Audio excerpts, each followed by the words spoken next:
जय श्री राम दोस्तों। शिवरात्रि आने वाली है और शिवरात्रि सनातन धर्म में एक बहुत विशेष महत्व रखती है।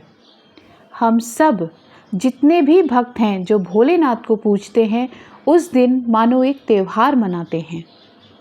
आज इस वीडियो के माध्यम से हम जानेंगे कि हमारे शिव शंकर, जिनको हम भोलेनाथ भी कहते हैं, उनकी पूजा में कौन सी ऐसी विशेष बातें हैं जिनका ध्यान अगर आप रखेंगे तो भोलेनाथ आपसे कभी रुष्ट नहीं होंगे। महादेव की पूजा में हल्दी और कुमकुम पूरी तरह से वर्जित है। सामान्यतः रूप पर और देवताओं की पूजा में, देवी देवताओं की पूजा में हल्दी और कुमकुम का सबसे ज़्यादा महत्व माना गया है।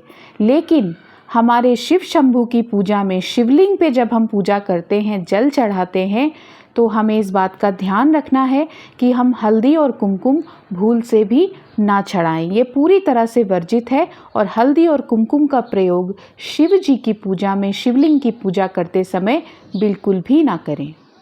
हल्दी का संबंध होता है भगवान विष्णु से और कुमकुम ऐसा माना जाता है कि शिव जी के शरीर की ऊष्मा को बढ़ा सकता है, क्योंकि उन्होंने विषपान किया है।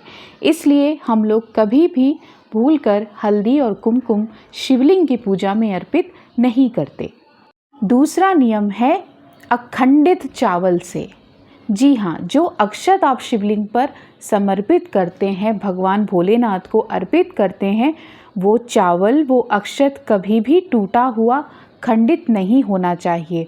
आप भले ही 2 दाने अक्षत के शिवलिंग पर अर्पित करें, लेकिन इस बात का पूरा ध्यान रखिए कि वो चावल, वो अक्षत कभी भी टूटा हुआ, खंडित नहीं होना चाहिए। भोलेनाथ खंडित चावल से रुष्ट हो सकते हैं और आपकी पूजा फलित नहीं होगी। ये बात सिर्फ भोलेनाथ की पूजा में लागू नहीं होती। आप किसी भी देवी देवता का पूजन करें, कभी भी खंडित अक्षत से ना करें। अगला नियम है शिवलिंग पर कौन से फूल चढ़ाए जाएं। तो शिवलिंग पर कभी भी केतकी का फूल ना चढ़ाएं। केतकी के फूल को शिव जी द्वारा श्राप मिला हुआ है, इसलिए उसका शिवलिंग की पूजा में प्रयोग पूरी तरह से वर्जित है। इसके अलावा लाल कनेर और चंपा का फूल भी शिवलिंग पर कभी नहीं चढ़ाना चाहिए। तो ये नियम, इसका भी आप ध्यान रखिए कि केतकी, लाल कनेर और चंपा, ये 3 फूल आप शिवलिंग पर कभी ना चढ़ाएं। शिवलिंग की पूजा का अगला नियम है तुलसी का प्रयोग। तो भूल कर भी आप शिवलिंग पर तुलसी कभी ना चढ़ाएं। तुलसी का संबंध माना गया है भगवान विष्णु से और इसीलिए शिव आराधना में, भोले शंकर की पूजा में तुलसी का प्रयोग पूरी तरह से वर्जित है। शिवलिंग की पूजा में अगली जो चीज़ आपको ध्यान रखनी है दोस्तों, कि आप कभी भी शिवलिंग पर नारियल अर्पित नहीं करेंगे। आपको कभी भी कोई भी फल आप चढ़ाएं, लेकिन नारियल का अर्पण, उसको भोग में लगाना वर्जित है शिव जी की पूजा में। और इसी तरह ना कि सिर्फ नारियल पानी भी आप शिवलिंग पर कभी ना चढ़ाएं। तो ये दोनों चीज़ें आप याद रखें कि नारियल और नारियल पानी शिवलिंग पर कभी नहीं चढ़ता। इस नियम को आप हमेशा ध्यान रखिए। तो शिवलिंग में ये सारी चीज़ें प्रयोग करना वर्जित हैं। इन नियमों का आप पालन ज़रूर करिए। शिवलिंग की पूजा में कौन सी चीज़ें वर्जित नहीं हैं वो जानते हैं। तो सबसे पहले उसमें आता है जल। अगर आप शिवलिंग का अभिषेक करते हैं, जल चढ़ाते हैं, तो इस बात का ध्यान रखिए कि आप शुद्ध जल चढ़ाएं।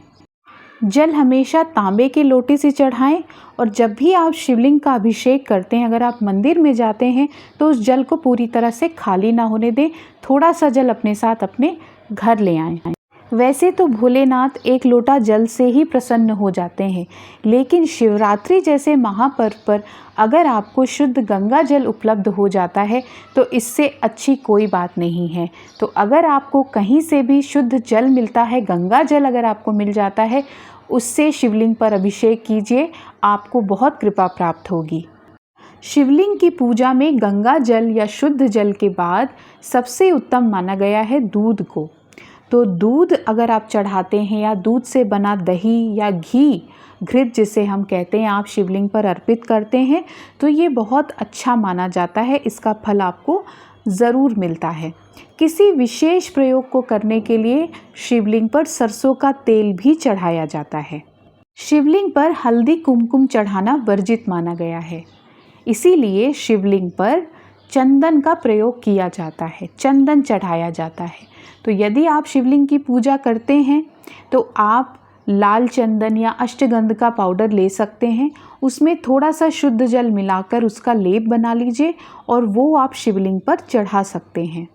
इसके अलावा अगर आप बेलपत्र चढ़ाते हैं और उस पर एक लाल चंदन की बिंदी उस पर लगाकर वो शिवलिंग पर चढ़ाते हैं तो उसका फल अति उत्तम माना गया है।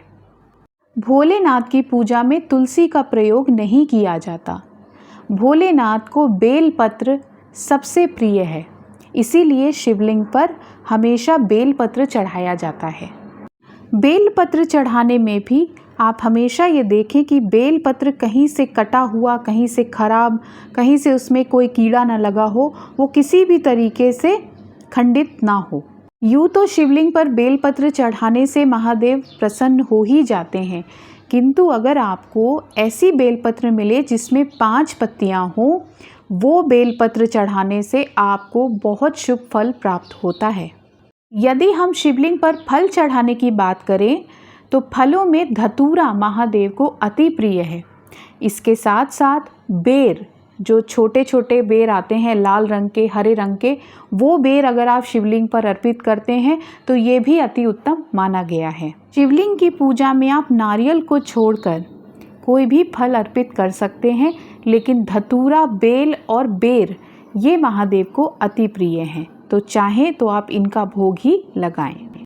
इसके साथ ही अगर आप शिवलिंग पर शहद अर्पित करते हैं तो आपको परीक्षा में सफलता मिल सकती है, आपके कर्जों से मुक्ति मिलेगी और आर्थिक परेशानियां दूर होने लगेंगी। तो आप भी शिवलिंग की पूजा में इन विशेष नियमों का ध्यान रखिए, इन बातों का पालन कीजिए। शिव जी की आराधना अगर आप करते हैं तो आपके जीवन में विकट से विकट समस्या आ जाए, वो कभी आपको हिला नहीं पाएगी, कभी आपका अनिष्ट नहीं हो सकता। तो आज की वीडियो यहीं समाप्त होती है दोस्तों। आशा है आपको ये जानकारी अच्छी लगी होगी। हमारे चैनल पर नए हैं तो प्लीज़ हमें सब्सक्राइब कीजिए, इस वीडियो को लाइक कीजिए, कमेंट में ओम नमः शिवाय लिखिए। जय श्री राम।